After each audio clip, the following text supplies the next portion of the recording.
দর্শক, একজন প্রবাসী দেশে ফিরেছেন, তবে কষ্টের কথা তিনি তার পরিবারকে খুঁজে পাচ্ছেন না এবং তিনি তার গাড়ি খুঁজে পাচ্ছেন না। তিনি এই বড় বড় যে লাগেজগুলো সেগুলো কষ্ট করে ঠেলে ঠেলে তিনি কিন্তু এই বিমানবন্দর দিয়ে নিয়ে যাচ্ছেন এবং তার যে কষ্ট সেটি কিন্তু তার কথার মাধ্যমে আমরা একটু শোনানোর চেষ্টা করছি তার কাছ থেকেই। খুবই কান্না পাচ্ছে, খুবই কি বলবো, ভাষায় প্রকাশ করতে পারতেছি না।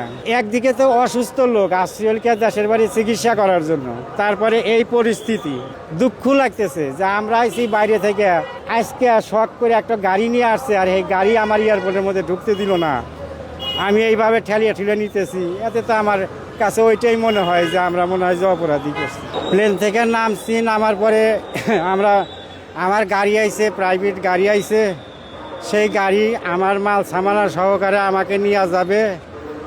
এই উড়াউড়ি এই ইয়ার জন্য, এই লোকজনের জন্য এয়ারপোর্টে কোনো প্রাইভেট গাড়ি, আমাদের প্রাইভেট গাড়ি ঢুকতে দিচ্ছে না, আমাদের মতো যারা গাড়ি নিয়ে বাইরে থেকে আসছি। এখন দেশবাসী দেখেন, একটা করে ব্যাগের ভিতরে মাল আছে ওলিকে 24 কেজি 25 কেজি, এই দুইটা ব্যাগ আমি কেমনে মাথায় নেই, একটা চাকা ভেঙে গেছে। কালকে জাস্ট 2টার সময় ফ্লাইটে উঠছি, এ পর্যন্ত খাওয়াও নাই। আশা ছিল যে সকালবেলা যায় হয়তো সবার সাথে বসে এক মুঠো ভাত খাবো। এখন আমার ফ্যামিলি যা আসছে, আমাদের বাচ্চা কাচ্চা আসছে, তারাও আমার কাছে ফিরতে পারতেছে না। আমার কাছে, আমি বিদেশ থেকে আসছি, আমার কাছে কোনো টাকা নাই। মোবাইলে এমবি তুলে কথা বলমু, হে টাকাটা ফ্যামিলির কাছে। এখন তারা আমার কাছে আসতে পারতেছে না, আমিও তাদের কাছে এই জিনিসগুলো নিয়ে যাইতে পারতেছি না। লাস্ট পর্যায়ে সিদ্ধান্ত নিলাম যে এই মাল সামানা হয়তো মাথায় নিমু, আর নইলে রাস্তার ভিতর যেমন টেনে টুনে নিয়ে দেই। তারা কোথায় আছে আমি তাও বলতে পারতেছি না, তারা এখন কোথায় আছে আমি তাও বলতে পারতেছি না।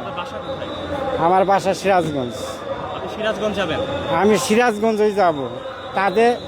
তাদের সাথে দেখা করিয়া তাদের সাথে তারাই আমাকে নিবার লেগে আসছে। এখন তারা কোন জায়গায় আছে, আমার মোবাইলে নেটও নাই। টাকা তুলমু, কোন জায়গায় যায় টাকা তুলমু, এই এলাকার কয়েকটা জায়গাতে ঘুরলাম, হে দোকানও পাই না টাকা তোলা।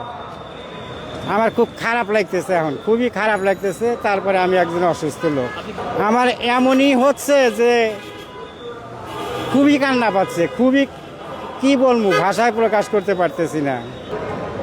একদিকে তো অসুস্থ লোক আসছিলকে দেশের বাড়ি চিকিৎসা করার জন্য, তারপরে এই পরিস্থিতি, ঠেলিয়া নিমু কোন জায়গায়, আর কোন জায়গায় যায় আমি তুলমু, মানে যে কি নেট ইন্টারনেট 2-4 টাকার যে তুলমু, তুলে যে তাদের সাথে কথা বলমু, সে পর্যন্ত যাওয়ার সমস্যা হয়ে যেতেছে। আমরা এই দেশের মনে হয় যে তেমন কোনো কিছু নাই, যে আমাদের কাছে এখন মনে হইতেছে। দুঃখ লাগতেছে যে আমরা আইছি বাইরে থেকে, আজকে শখ করে একটা গাড়ি নিয়ে আসছে আর এই গাড়ি আমার এয়ারপোর্টের মধ্যে ঢুকতে দিল না। আমি এইভাবে ঠেলিয়ে ঠেলে নিতেছি, এতে তো আমার কাছে ওইটাই মনে হয় যে আমরা মনে হয় যে অপরাধী করছি। এখন কি বলবো, আমি তাদের সাথে সাক্ষাৎ করতে পারলে বড়ই ভালো, তারপরে আমি দেশে চলে যাব। তাছাড়া আর কিছু কি করার আছে, কেটা কি করব, আর কিছুই দেখতেছি নাই।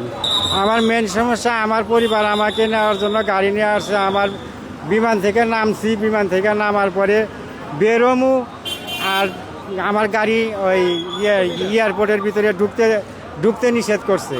ওরা এয়ারপোর্টের থেকে অনেক দূর ফাঁকে আছে। এখন ওদের সাথে যে আমি যোগাযোগ করবো, ফোনে যোগাযোগ করবো, আমার ফোনে ব্যালেন্সও নাই, বিদেশি সিম।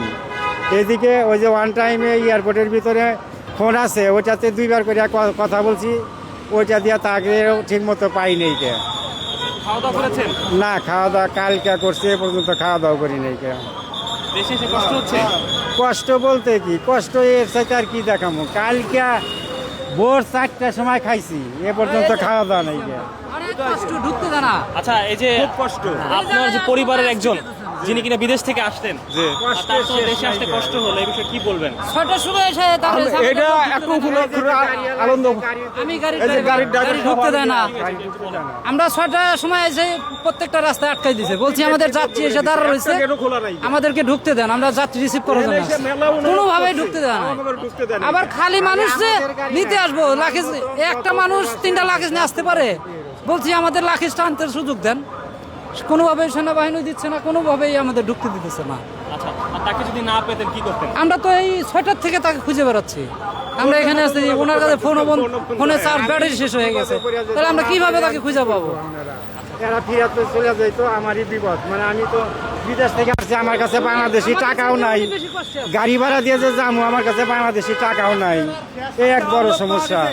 দর্শক, ঠিক বিদেশ থেকে এক প্রবাসী দেশে ফিরেছেন, তবে সকাল থেকে তিনি অনেক কষ্ট করে অনেক প্রতিবন্ধকতার শিকার হয়ে তিনি কিন্তু এই বিমানবন্দর থেকে বের হলেন এবং পরিবারকে খুঁজে পাচ্ছিলেন না, কল দিতে পারছিলেন না। যেহেতু আজকে দেশে ফিরছেন বিএনপির ভারপ্রাপ্ত চেয়ারম্যান তারেক রহমান, এবং তার দেশে ফেরাকে কেন্দ্র করে কিন্তু এক নিরাপত্তার যে চাদর, ঠিক সেই চাদরের বেষ্টনীতে কিন্তু রয়েছে, এবং ঠিক সেই নিরাপত্তার কারণে কিন্তু পরিবারকে খুঁজে পেতে কষ্ট হচ্ছিল তার, এমনটাই জেনেছি। দর্শক, দেখানোর চেষ্টা করছিলাম দেশের পত্র থেকে।